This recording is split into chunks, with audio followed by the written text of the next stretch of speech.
Hello students, in today's lecture on semiconductor electronics, materials, devices and simple circuits, we shall discuss application of junction diode as rectifier. Junction diode को हम कैसे rectifier की तरह use करेंगे, इस applications के बारे में आज हम जानते हैं. To discuss this application, first we should know what is rectifier. Rectifier क्या होता है, इसके बारे में हमें जानना होगा. देखिए, एक प्रोसेस होता है रेक्टिफिकेशन. रेक्टिफिकेशन की जरूरत क्यों पड़ी, यानी रेक्टिफायर्स की जरूरत क्यों पड़ी, इसके बारे में हम जानते हैं. जो करंट होता है, करंट आप सभी जानते हैं दो टाइप का होता है. एक होता है अल्टरनेटिंग करंट और एक होता है direct current. Alternating current, direct current. पूरा बैकग्राउंड मैं आपको बताऊंगा तो आपको समझ में आएगा कि रेक्टिफायर क्या होते हैं. करंट दो टाइप का है, अल्टरनेटिंग करंट और डायरेक्ट करंट, ये बात आप जानते हैं. अल्टरनेटिंग करंट को शॉर्ट में एसी कह सकते हो, डायरेक्ट करंट को शॉर्ट में डीसी करंट कह सकते हो. ठीक है. अल्टरनेटिंग करंट वो करंट होता है जिसका मैग्नीट्यूड और डायरेक्शन कंटिन्यूअसली चेंज होता रहता है, जो इस तरीके से चलता है.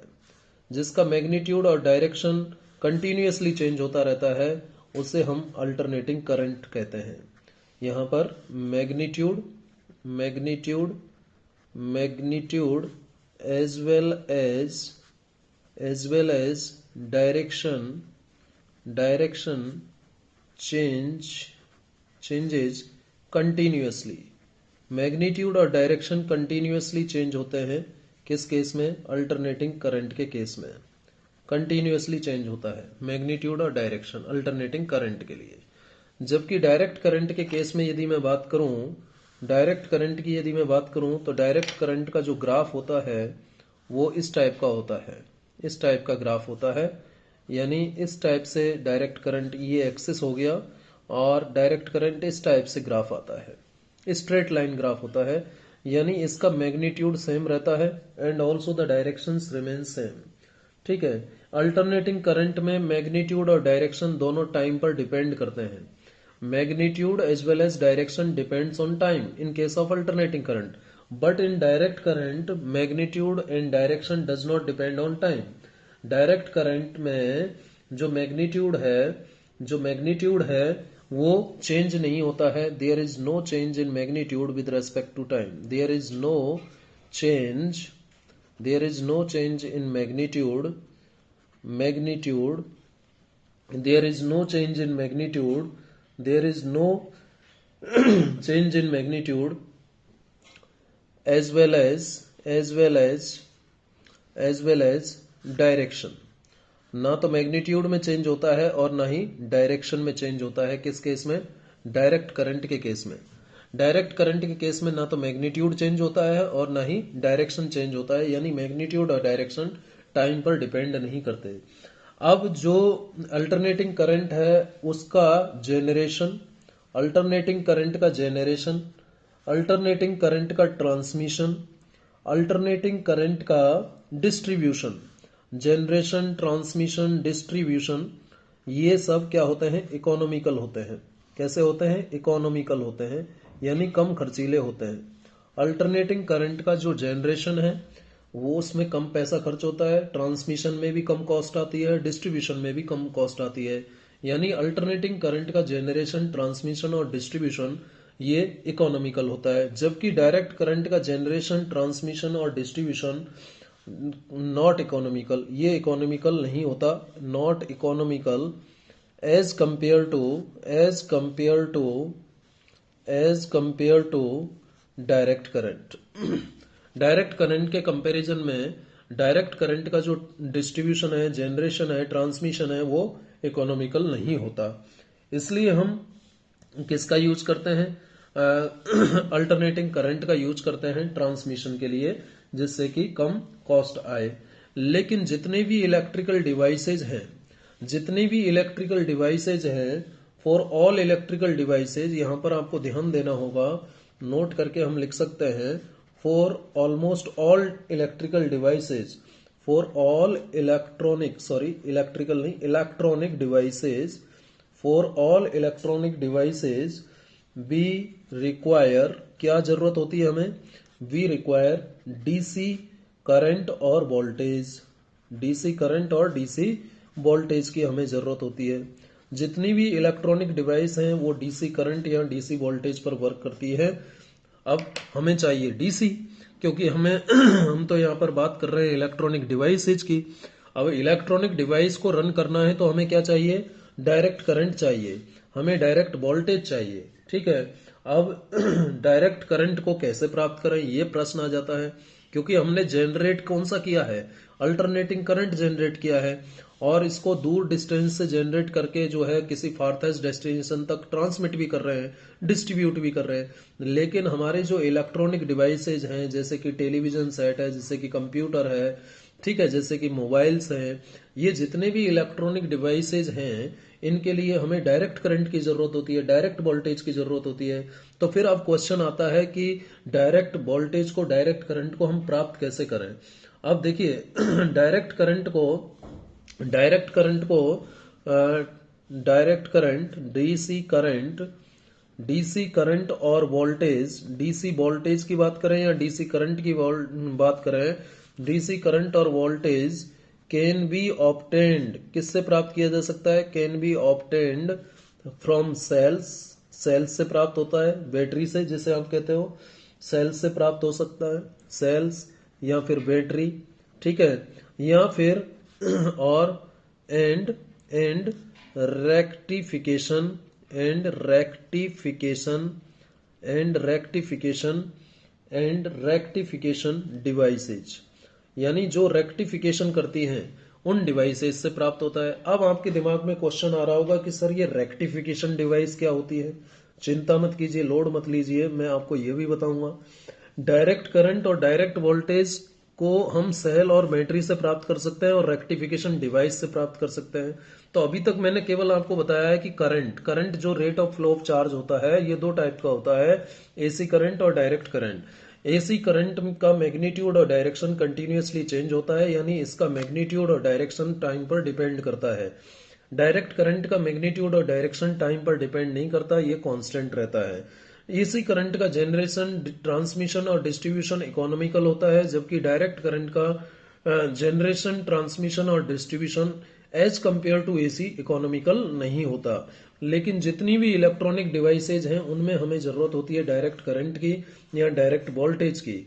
अब ये डायरेक्ट करंट और वोल्टेज हमें प्राप्त होता है किससे, सेल से या बैटरी से या फिर रेक्टिफिकेशन डिवाइसेज से। जितनी भी रेक्टिफिकेशन डिवाइसेज हैं उनसे हमें ये प्राप्त होता है।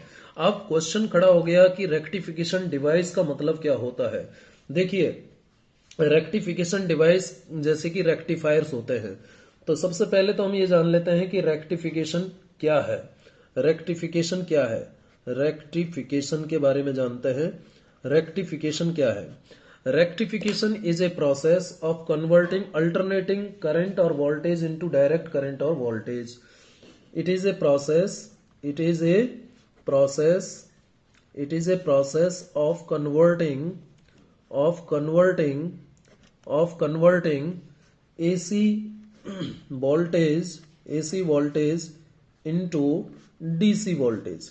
AC वोल्टेज को DC वोल्टेज में बदलने का जो प्रोसेस होता है इसे हम रेक्टिफिकेशन कहते हैं।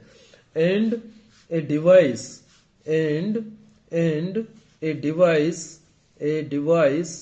which is used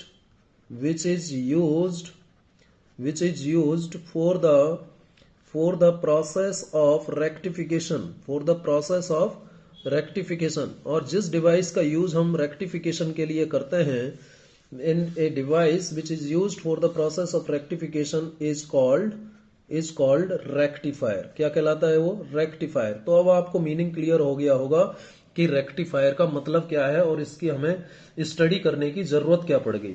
तो रेक्टिफिकेशन एक प्रोसेस है जिसमें हम एसी वोल्टेज को डीसी वोल्टेज में बदलते हैं। रेक्टिफिकेशन क्या है, a process of converting AC voltage into DC voltage, process of converting AC voltage into DC voltage, या प्रोसेस ऑफ कन्वर्जन भी कह सकते हो। ठीक है, एसी वोल्टेज को डीसी वोल्टेज में बदलने का जो प्रोसेस है उसे हम रेक्टिफिकेशन कहते हैं। और ये प्रोसेस जिस डिवाइस से किया जाता है, जिस डिवाइस की हेल्प से इस प्रोसेस को किया जाता है, उसे हम रेक्टिफायर कहते हैं। क्या कहते हैं? रेक्टिफायर कहते हैं। लेकिन रेक्टिफायर से जो वोल्टेज आउटपुट प्राप्त होता है, रेक्टिफायर से जो आउटपुट वोल्टेज प्राप्त होता है वो भी पल्सेटिंग होता है, यानी उसमें भी वेरिएशंस होते हैं, वो भी कांस्टेंट नहीं होता, उतना कांस्टेंट नहीं होता। इसलिए रेक्टिफायर से प्राप्त जो वोल्टेज है उसको हमें और ज्यादा रेक्टिफाई करने की जरूरत होती है, जिसे हम फिल्टर्स की हेल्प से करते हैं। मैं आपको एक डायग्राम की हेल्प से ये बताना चाहूंगा कि कैसे हम रेक्टिफिकेशन करते हैं। देखिए, डायग्राम की हेल्प से मैं आपको बताना चाहूंगा। सबसे पहले मुझे एसी वोल्टेज मिला, ये है मेरा एसी वोल्टेज, ठीक है। ये इनपुट एसी वोल्टेज है, ये इनपुट एसी वोल्टेज है, एसी वोल्टेज, ठीक है। इस इनपुट एसी वोल्टेज को मैं पहले किसको प्रोवाइड करूंगा, किसको सप्लाई दे दूंगा? इसको मैं सप्लाई दे दूंगा किसे? ट्रांसफॉर्मर को। किसे सप्लाई दे दूंगा? ट्रांसफॉर्मर को सप्लाई दे दूंगा। ये टी का मतलब क्या है? यहाँ ट्रांसफॉर्मर से है। टी का मतलब ट्रांसफॉर्मर, ट्रांसफॉर्मर को मैंने सप्लाई दे दिया, ठीक है। अब ये जो ट्रांसफॉर्मर से निकलने वाला वोल्टेज है, इसको मैं रेक्टिफायर को दे दूंगा। किसको दे दूंगा? रेक्टिफायर को। ये आर का मतलब क्या है? यहाँ रेक्टिफायर को दे दूंगा। अब रेक्टिफायर से जो आउटपुट मिलेगा उसे मुझे किससे देना पड़ेगा? फिल्टर्स को देना पड़ेगा। अभी थोड़ी देर पहले मैंने कहा था कि रेक्टिफायर से निकलने वाला वोल्टेज भी पल्सेटिंग होता है, यानी उसमें भी वेरिएशंस होते हैं। जबकि हमें इलेक्ट्रॉनिक सर्किट्स के लिए, इलेक्ट्रॉनिक डिवाइसेस के लिए कांस्टेंट वोल्टेज सप्लाई चाहिए।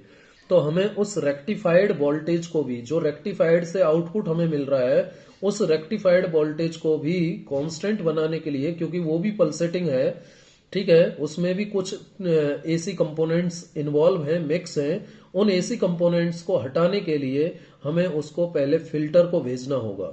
किसे भेजना होगा? फिल्टर्स को भेजना पड़ेगा।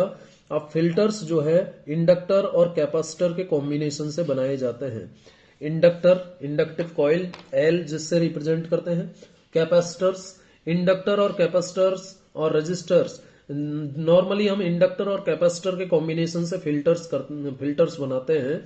फिल्टर से जो आउटपुट मिलता है, फिल्टर से जो आउटपुट मिलता है उसे इस आउटपुट का लोड पर डिपेंडेंस ना हो, इसके लिए हम इसे वोल्टेज रेगुलेटर के पास भेजते हैं। भाई लोड पर इसका डिपेंडेंस ना हो, किसका?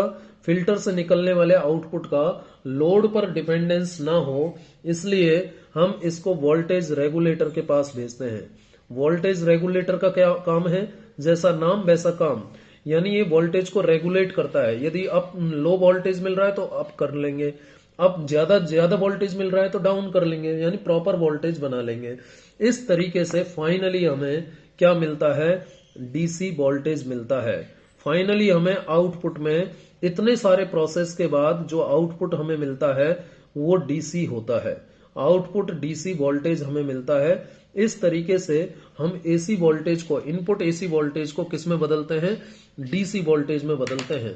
तो आप इसको ध्यान रखिएगा, T R F V R, इस तरीके से ध्यान रखिएगा, T R F V R, ठीक है।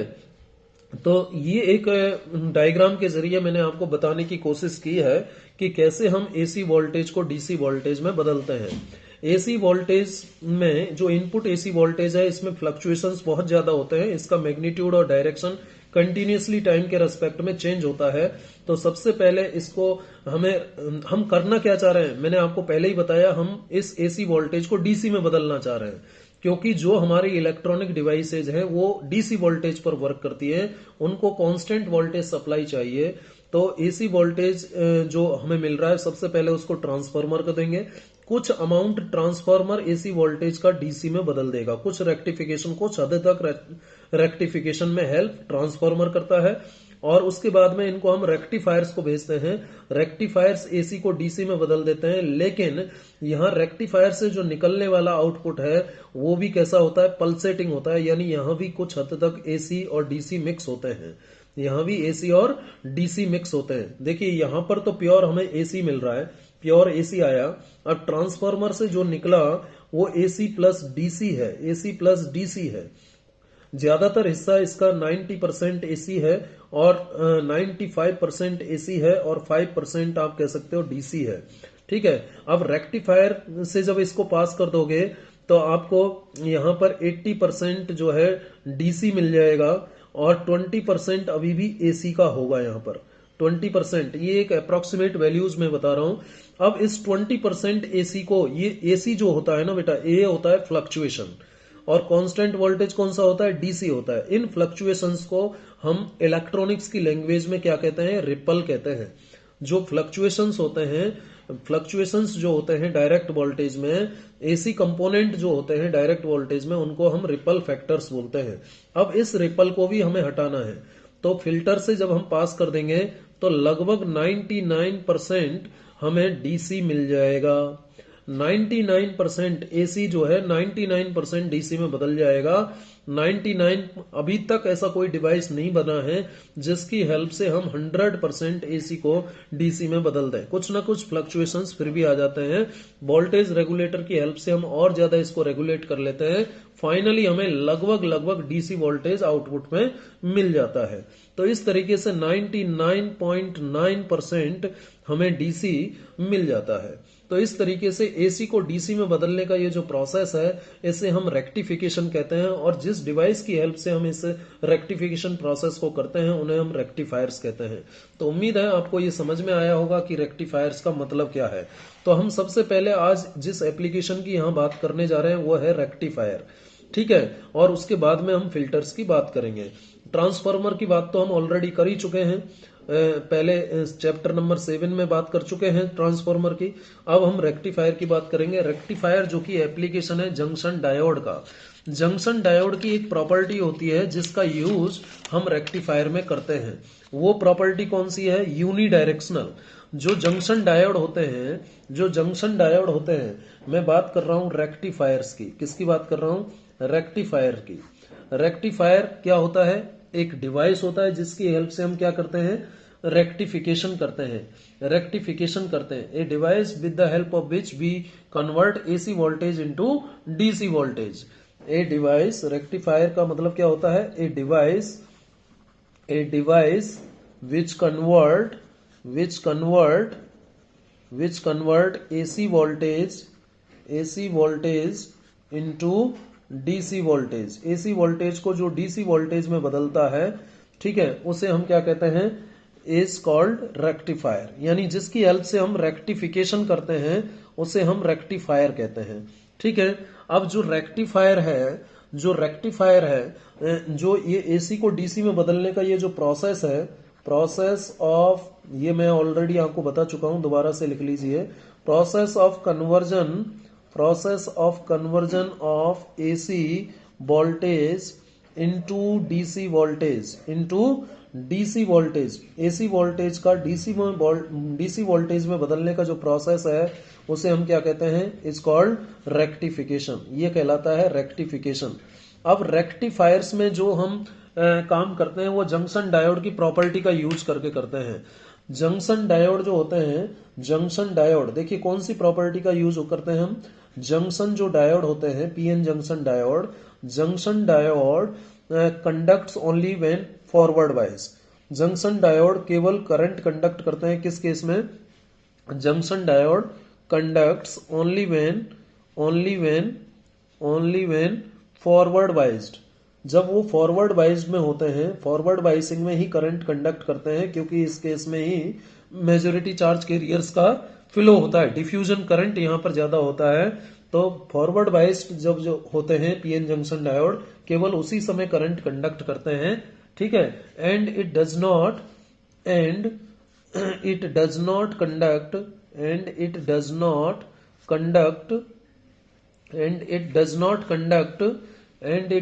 Conduct when reverse biased. जब ये रिवर्स वाइज्ड होते हैं, तो ये करंट कंडक्ट नहीं करते, क्योंकि उस केस में ड्रिफ्ट करंट, जो थोड़ा बहुत करंट फ्लो होता है वो ड्रिफ्ट करंट होता है। इसका मतलब क्या हुआ, that is junction diode acts as a junction diodes act as a bulb किसकी तरह काम करते हैं, बाल्ब की तरह काम करते हैं। और ये जो फैक्ट है ये जंक्शन डायोड को रेक्टिफायर की तरह काम करने के लिए क्या करता है, एक तरह से प्रमोट करता है। This property of the junction diode this property of the junction diode this property of the junction diode makes this property of the junction diode makes it to work as a rectifier। ये बनाता है junction diode को काम करने के लिए, किसकी तरह काम करने के लिए, रेक्टिफायर की तरह काम करने के लिए एक तरह से प्रमोट करता है। कौन सी प्रॉपर्टी प्रमोट करती है, यूनिडायरेक्शनल। इसी प्रॉपर्टी को जंक्शन डायोड की ये जो प्रॉपर्टी है जिसमें जंक्शन डायोड केवल एक ही डायरेक्शन में करंट कंडक्ट करता है, इसी प्रॉपर्टी को हम यूनिडायरेक्शनल प्रॉपर्टी कहते हैं। यूनिडायरेक्शनल प्रॉपर्टी किसकी, जंक्शन डायोड की, यानी केवल एक ही डायरेक्शन में ये करंट कंडक्ट करता है, इसे हम यूनिडायरेक्शनल प्रॉपर्टी कहते हैं। किसकी प्रॉपर्टी है, जंक्शन डायोड की, क्योंकि ये केवल एक ही डायरेक्शन में करंट कंडक्ट करता है। ठीक है, अब हमें ये जानना जरूरी है कि रेक्टिफायर का मीनिंग हमने जान लिया। रेक्टिफायर दो टाइप के होते हैं, ये भी हमें पता होना चाहिए। दो टाइप का रेक्टिफायर होता है, रेक्टिफायर्स दो टाइप के होते हैं रेक्टिफायर। एक होता है हाफ वेव रेक्टिफायर और एक होता है फुल वेव रेक्टिफायर। एक होता है हाफ वेव रेक्टिफायर, एक होता है हाफ वेव रेक्टिफायर और दूसरा होता है फुल वेव रेक्टिफायर। ठीक है, फुल वेव रेक्टिफायर होते हैं। ठीक है, दो टाइप के रेक्टिफायर होते हैं, एक होता है हाफ वेव रेक्टिफायर और एक होता है full wave rectifier.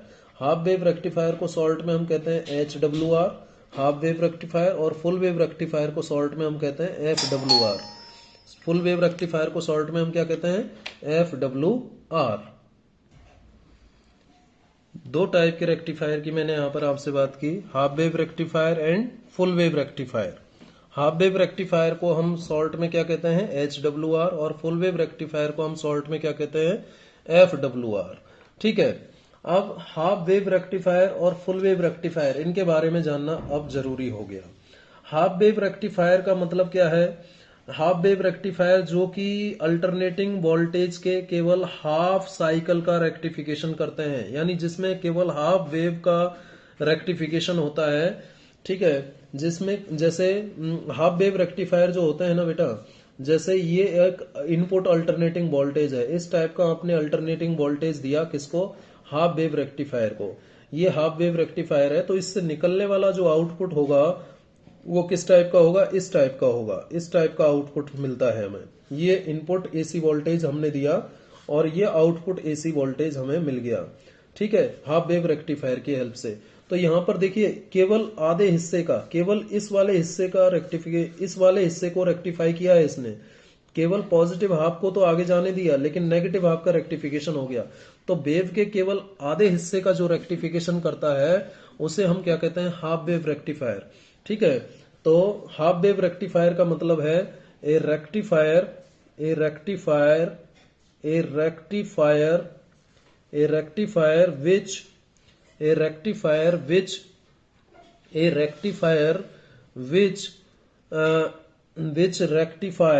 Which rectify या फिर कहें कन्वर्ट्स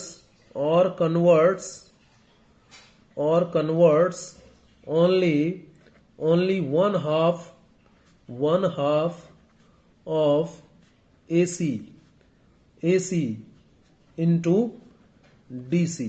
केवल हाफ पोर्शन का AC, हाफ AC जो फुल साइकिल है, देखिए यहां से यहां तक का जो साइकिल है ये फुल साइकिल कहलाता है, लेकिन इसने जो रेक्टिफिकेशन किया है वो केवल आधे पोर्शन का रेक्टिफिकेशन किया है। ए रेक्टिफायर विच रेक्टिफाई और converts only one half of AC into DC is called half wave rectifier, is called half wave rectifier। Half wave rectifier नाम से ही पता चल रहा है ना, जो हाफ वेव का रेक्टिफिकेशन करता है जो केवल हाफ वेव का रेक्टिफिकेशन करता है। हाफ वेव का मतलब देखिए यहां से यहां तक ये फुल वेव हो गया, एक जो कंप्लीट साइकिल है ये फुल वेव कहलाएगा। तो इसने केवल हाफ पोर्शन का रेक्टिफिकेशन किया, इसे हम हाफ वेव रेक्टिफायर कहते हैं। ठीक है, इसे हम क्या कहते हैं, हाफ वेव रेक्टिफायर कहते हैं। तो जो केवल हाफ वेव का रेक्टिफिकेशन करता है उसे हाफ वेव रेक्टिफायर। लेकिन देखिए जैसा कि इसमें पता चल रहा है, ये आधे वेव का रेक्टिफिकेशन किया, फिर अगले अगले फुल साइकिल में से फिर आधे वेव का रेक्टिफिकेशन होगा, तो देखिए बीच में सिग्नल गायब हो रहा है। तो यहां जो आउटपुट हमें मिलता है हाफ वेव रेक्टिफायर में, वो कैसा होता है, डिस्टॉर्टेड आउटपुट होता है। आगे हम डिटेल में बात करेंगे। तो डिस्टॉर्टेड आउटपुट का सिग्नल का हमें तो कोई लेना देना है ही नहीं। जब सिग्नल एक बार आएगा और फिर गायब हो जाएगा, फिर आएगा फिर गायब हो जाएगा, तो क्या इससे बेटर इलेक्ट्रॉनिक डिवाइस बन सकती है? नहीं बन सकती। इसलिए हमें एक ऐसे रेक्टिफायर की जरूरत है जो कि फुल वेव का रेक्टिफिकेशन करता हो। और फुल वेव रेक्टिफिकेशन के लिए कौन यूज होता है या यूज आता है, फुल वेव रेक्टिफायर।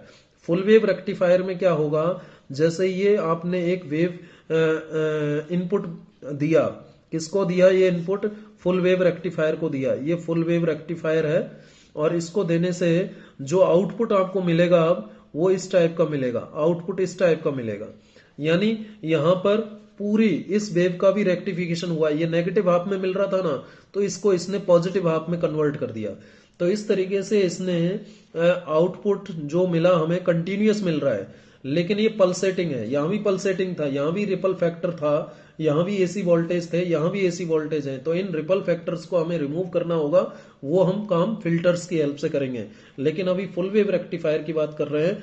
तो एक ऐसा rectifier, a rectifier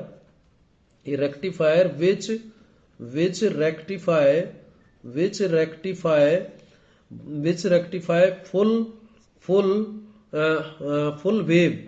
rectify full wave और फुल साइकिल का जो रेक्टिफिकेशन करता है, a rectifier which rectify full wave और cycle is called full wave rectifier. वो क्या कहलाएगा, फुल वेव रेक्टिफायर कहलाएगा। जो फुल वेव का रेक्टिफिकेशन करता है, फुल वेव का मतलब पूरे कंप्लीट साइकिल का रेक्टिफिकेशन कर दिया, यहां से यहां तक का ये कंप्लीट साइकिल होता है। इस पूरे साइकिल का जब रेक्टिफिकेशन कर देता है तो वो फुल वेव रेक्टिफायर कहलाता है। और जो केवल हाफ, पॉजिटिव हाफ या नेगेटिव हाफ का रेक्टिफिकेशन करता है तो वो हाफ वेव रेक्टिफायर कहलाता है। तो जो आधे वेव का रेक्टिफिकेशन करता है वो हाफ वेव रेक्टिफायर, जो फुल वेव का रेक्टिफिकेशन करता है वो फुल वेव रेक्टिफायर। अब यहां पर एक टर्म जो आ रही है वो है रिपल। रिपल मैं बार बार यूज कर रहा हूं। रिपल का मतलब होता है, रिपल जिसको हम स्मॉल आर से रिप्रेजेंट करते हैं, ठीक है, ये होता है एसी कंपोनेंट्स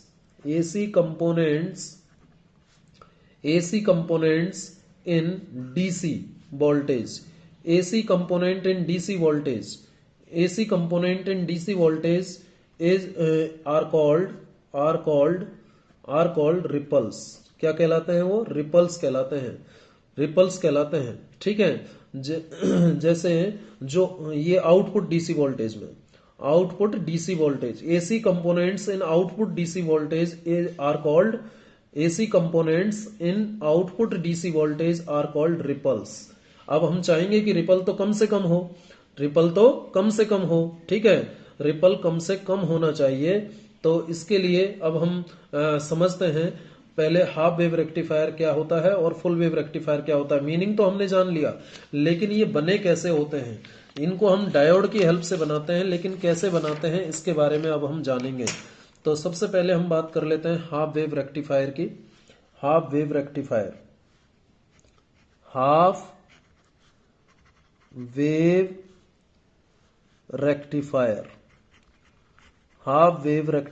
HWR, ठीक है, इसकी बात करेंगे। HWR half wave rectifier. देखिए हाफ वेव रेक्टिफायर कैसे बना होता है।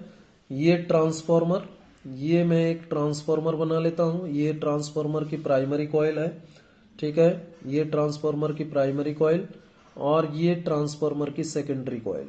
ओके, ये ट्रांसफॉर्मर की सेकेंडरी कॉइल। अब यहां पर स्टेप अप और स्टेप डाउन से मुझे ज्यादा लेना देना यहां पर नहीं है। ये लीजिए, ये मैंने एक ट्रांसफॉर्मर बना दिया, ये प्राइमरी कॉइल, ये सेकेंडरी कॉइल। अब इस ट्रांसफार्मर के इस इनपुट पर हम दे देंगे क्या, इनपुट वोल्टेज सप्लाई देंगे। और इनपुट वोल्टेज कैसी सप्लाई दे रहे हैं, एसी।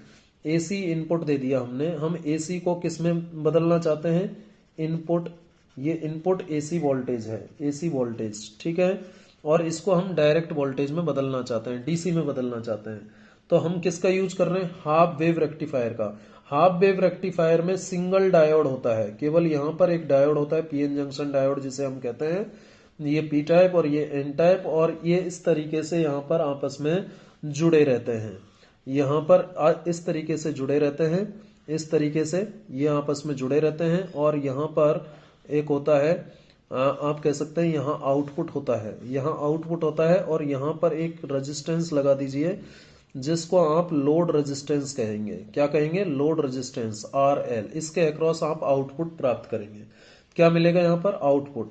ये इनपुट हो गया VI जिसको आप कह सकते हो, ये आउटपुट हो गया VO। यहाँ आउटपुट कैसा मिलेगा हमें, देखिए आउटपुट मिलेगा इस टाइप का, इस टाइप का आउटपुट मिलेगा, इस टाइप का आउटपुट मिलेगा, यानी डिस्टॉर्टेड आउटपुट होगा। ये कैसा होगा, डिस्टॉर्टेड, डिस्टॉर्टेड आउटपुट होगा, डिसकंटिन्यूअस जिसे आप कह सकते हो, डिसकंटिन्यूअस, डिसकंटिन्यूअस आउटपुट होगा। ये डिसकंटिन्यूअस आउटपुट होगा जो हमें यहां पर मिलता है, ठीक है। ये डायोड है, ये डायोड डी है जिसका ये पी टाइप है और ये एन टाइप है, ठीक है। अब शुरुआत में हम क्या करते हैं, इसको पॉजिटिव पोलैरिटी पर रखते हैं, ये पॉजिटिव पोलैरिटी पर और ये नेगेटिव पोलैरिटी पर होता है। अब जब ये पॉजिटिव हाफ इस पर जाएगा, ये पॉजिटिव हाफ जब इस पर अप्लाई करेंगे, हम इस पॉजिटिव हाफ को अप्लाई करेंगे इनपुट पर, किसके इनपुट पर, ट्रांसफार्मर के इनपुट पर। तो ये पॉजिटिव हाफ जब जाएगा तो ये पॉजिटिव है, तो ये पी टाइप पॉजिटिव से जुड़ा है, एन टाइप नेगेटिव से जुड़ा है, तो ये फॉरवर्ड बाइसिंग में होगा। फॉरवर्ड बाइसिंग में ये क्या करेगा, करंट कंडक्ट करेगा। करंट क्या करेगा, कंडक्ट करेगा। इस केस में ये करंट कंडक्ट करेगा और इस तरीके से करंट यहां पर फ्लो हो जाएगा और करंट इस तरीके से फ्लो होना शुरू हो जाएगा, है या नहीं। तो जब ये पॉजिटिव हाफ अप्लाई करते हैं तो करंट फ्लो हो रहा है और जो वोल्टेज यहां पर मिल रहा है ये हमें मिल गया, ठीक है। लेकिन जब हम नेगेटिव हाफ अप्लाई करते हैं तो ये जो जंक्शन डायोड है, नेगेटिव हाफ अप्लाई करने पर ये नेगेटिव हो जाएगा और ये पॉजिटिव हो जाएगा, ठीक है या नहीं। ये नेगेटिव हो जाएगा और ये पॉजिटिव हो जाएगा। जब पी टाइप नेगेटिव से और एन टाइप पॉजिटिव से जुड़ता है तो ये जंक्शन डायोड रिवर्स बाइसिंग में होगा। उस केस में यहां पर कोई करंट नहीं मिलेगा, और कोई करंट नहीं मिलेगा तो ये देखिए सिग्नल नहीं मिल रहा है, ठीक है। तो मैं यहां पर इसको आपको इस तरीके से बताना चाहूंगा कि फॉर पॉजिटिव हाफ, जब आप पॉजिटिव हाफ अप्लाई करते हैं, positive half of input signal, input voltage, ठीक है, इनपुट वोल्टेज जब आप अप्लाई करते हैं, पॉजिटिव हाफ अप्लाई करते हैं इनपुट वोल्टेज का, तो जो जंक्शन डायोड है, junction diode, junction diode, junction diode D का जो पी है, जो पी है वो तो पॉजिटिव से जुड़ जाता है और एन जो है वो नेगेटिव से जुड़ जाता है। तो जब पी पॉजिटिव से और एन नेगेटिव से जुड़ता है तो जंक्शन डायोड किस में हो जाएगा, फॉरवर्ड बाइसिंग में हो जाएगा। और जब फॉरवर्ड बाइसिंग में होगा तो ये जंक्शन डायोड क्या करेगा, करंट कंडक्ट करेगा। करंट कंडक्ट करने का मतलब है, कंडक्ट करने का मतलब फॉरवर्ड बाइसिंग में जब डायोड करंट कंडक्ट करता है तो हमें आउटपुट मिलेगा, आउटपुट वोल्टेज रिसीव होगा, आउटपुट वोल्टेज रिसीव होगा, ठीक है, आउटपुट वोल्टेज रिसीव होगा।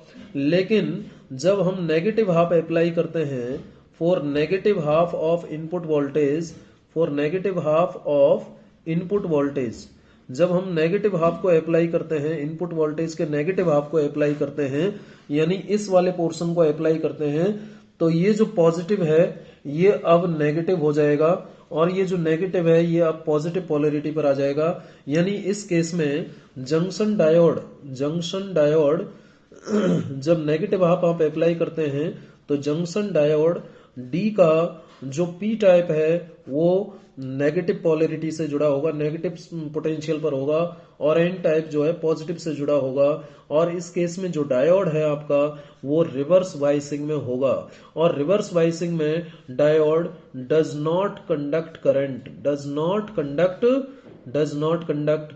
जब कंडक्ट नहीं करेगा डायोड तो नो आउटपुट, कोई आउटपुट उस केस में नहीं मिलेगा, नो आउटपुट। तो इस केस में हमें कहाँ आउटपुट मिल रहा है, नहीं मिल रहा है।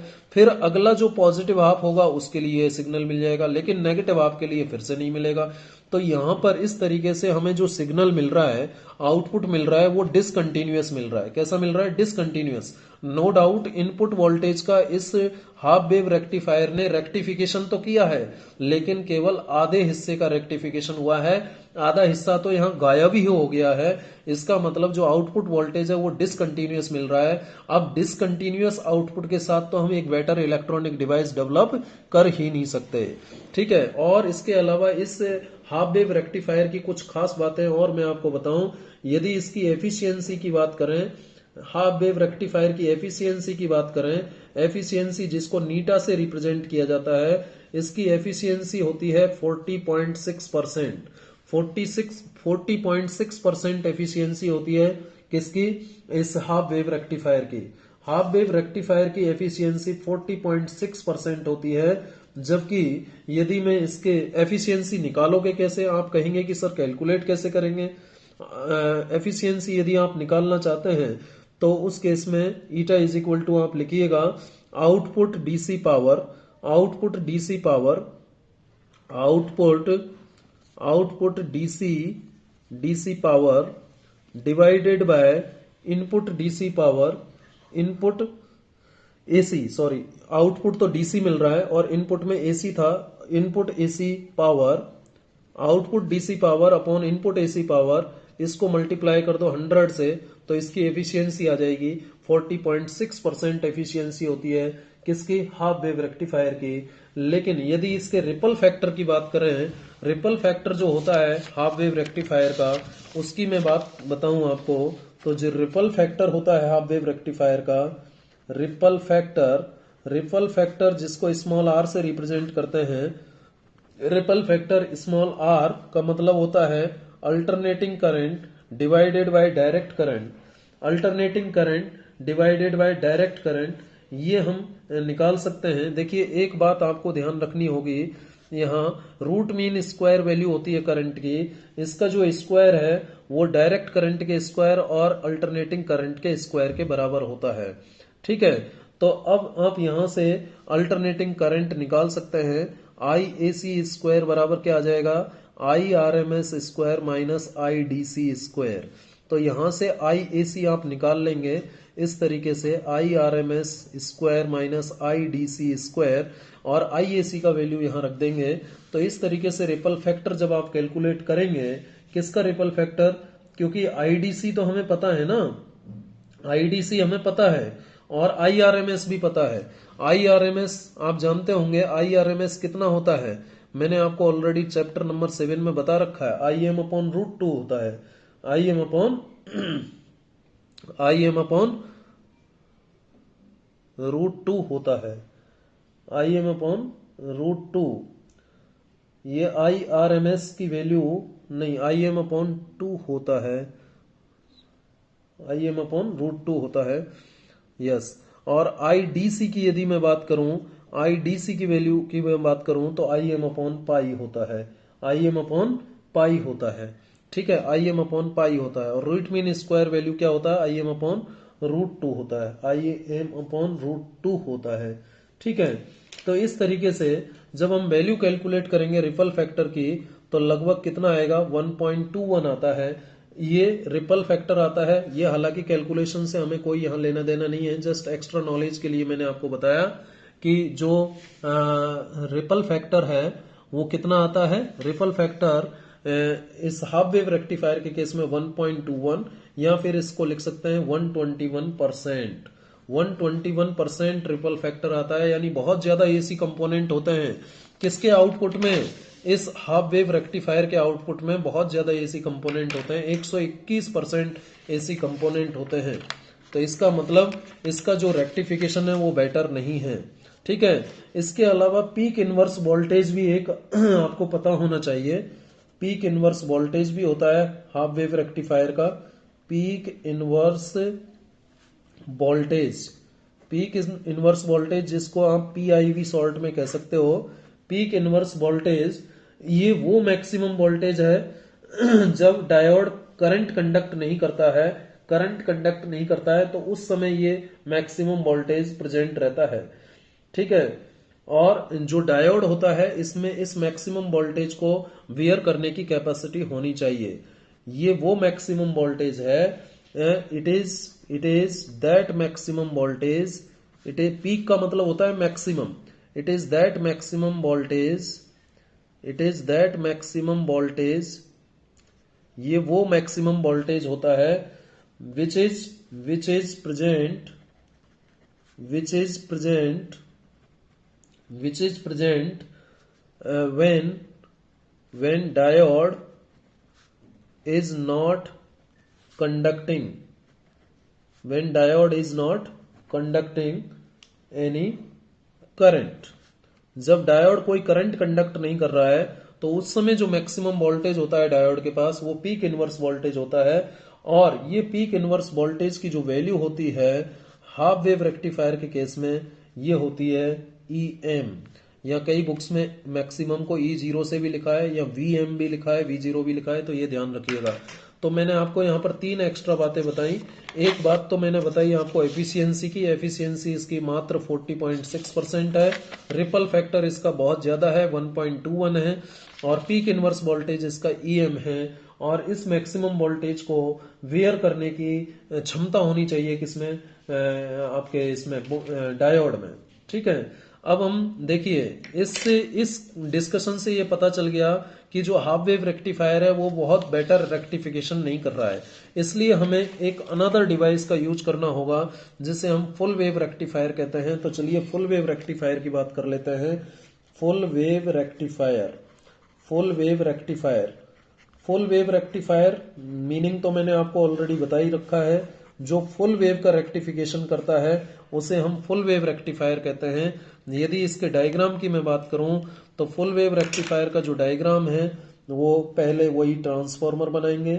ये ट्रांसफॉर्मर मैंने बनाया, ये ट्रांसफॉर्मर, ठीक है। और यहां पर इस तरीके से इनपुट दिया, इनपुट इनपुट देंगे VI, ये इनपुट है VI, ठीक है। और इनपुट किस तरीके का, ये AC इनपुट दिया आपने, ठीक है। और ये सेकेंडरी कॉइल में बना देता हूं ट्रांसफार्मर की, ये सेकेंडरी कॉइल बना दी मैंने, ठीक है। इस तरीके से ये सेकेंडरी कॉइल है। चलिए ये प्राइमरी कॉइल, ये सेकेंडरी कॉइल। और ट्रांसफार्मर किस प्रिंसिपल पर वर्क करता है वो तो आप जानते ही हैं, म्यूचुअल इंडक्शन पर वर्क करता है। फुल वेव रेक्टिफायर में एक डायोड नहीं होता, 2 डायोड होते हैं। ये बेसिक डिफरेंस होता है हाफ वेव रेक्टिफायर और फुल वेव रेक्टिफायर में। फुल वेव रेक्टिफायर और हाफ वेव रेक्टिफायर में ये बेसिक डिफरेंस होता है कि फुल वेव रेक्टिफायर में सिंगल डायोड नहीं होता, 2 डायोड होते हैं।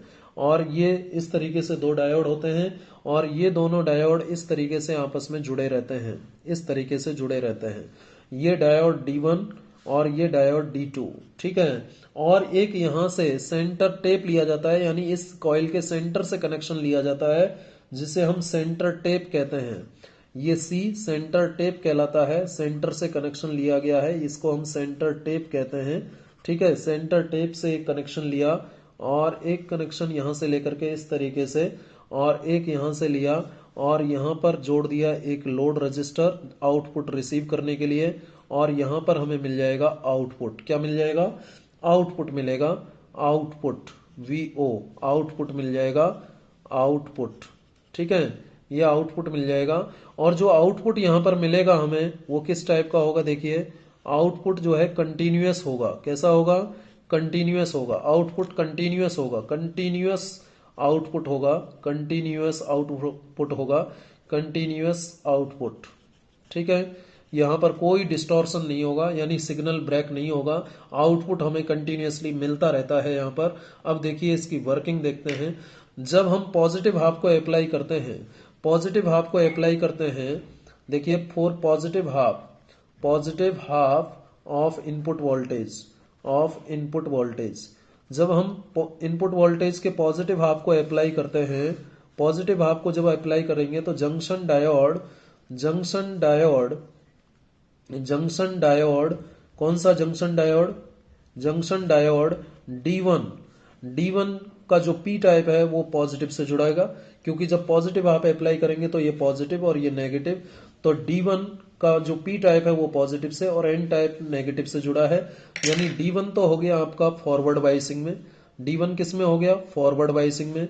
और जो जंक्शन डायोड D2 है उसमें देखिए D2 का पी टाइप नेगेटिव से है और एन टाइप ये देखिए पॉजिटिव से है, तो D2 हो गया आपका रिवर्स बाइसिंग में। अब इसका मतलब क्या हुआ, D1 जो डायोड है, D1 डायोड ये करंट कंडक्ट करेगा, इट विल कंडक्ट, ठीक है, और ये करंट कंडक्ट करेगा। और D2 जो है does not conduct, D2 conduct नहीं करेगा, डज नॉट कंडक्ट। इसका मतलब क्या हुआ, केवल जो करंट फ्लो होगा आउटपुट में वो डायोड D1 के कारण फ्लो होगा। और करंट कैसे जाएगा, देखिए इधर से करंट चला, इधर गया और इस तरीके से करंट फ्लो होगा, होगा या नहीं होगा, इस तरीके से करंट फ्लो हो जाएगा, इस तरीके से करंट फ्लो हो रहा है, ठीक है। इस तरीके से यहां पर I1 करंट फ्लो हो गया, इस डायोड के कारण जो करंट फ्लो हुआ, मान लेता हूं I1 करंट फ्लो हो गया।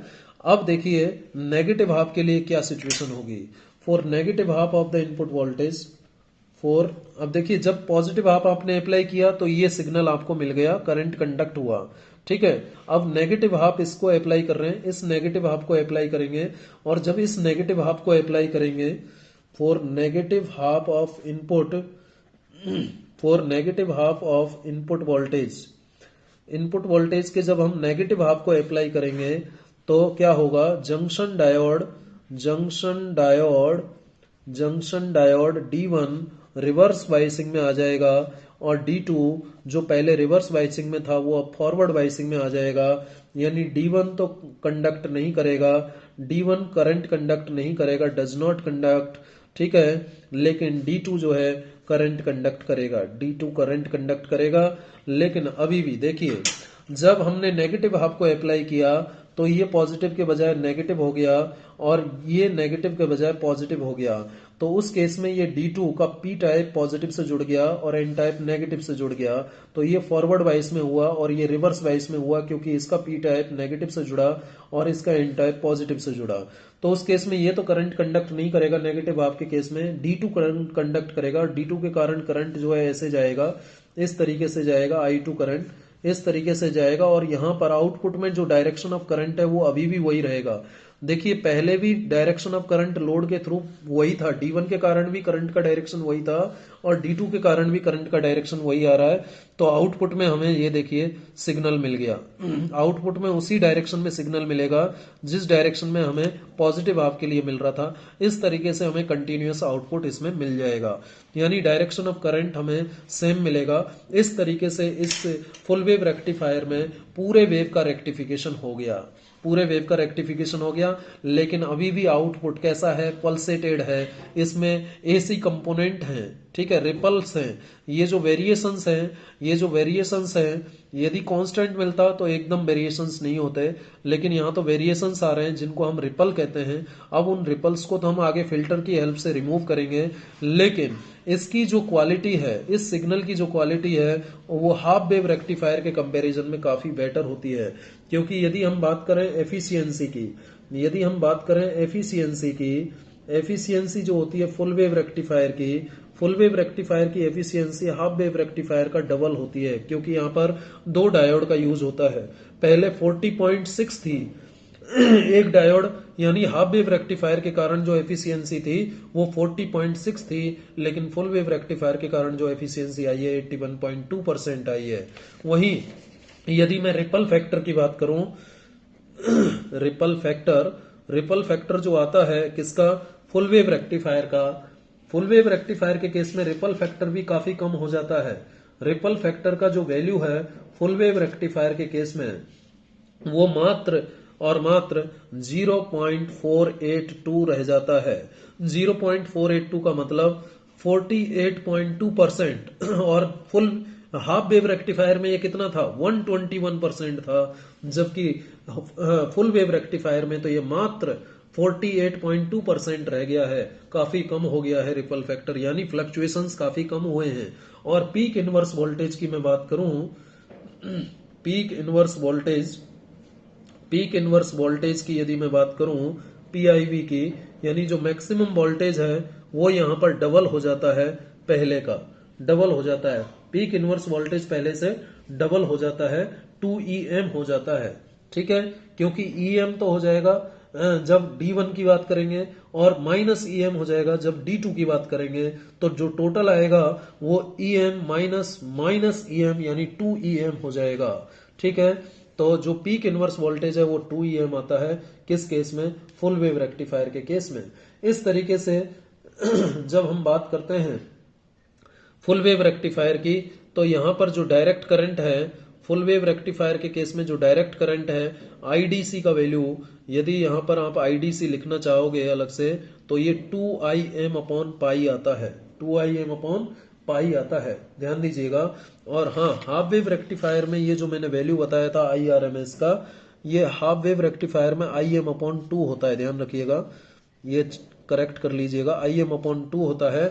जबकि फुल वेव रेक्टिफायर में IRMS का जो वैल्यू होता है फुल वेव रेक्टिफायर में, वो im अपॉन रूट 2 होता है, ये ध्यान रखिएगा। ठीक है, फुल वेव रेक्टिफायर में im अपॉन रूट 2 होता है। तो इस तरीके से मैंने आपको फुल वेव रेक्टिफायर और हाफ वेव रेक्टिफायर दोनों के बारे में बताया। उम्मीद है आज का डिस्कशन आपको पूरी तरह क्लियर हुआ होगा।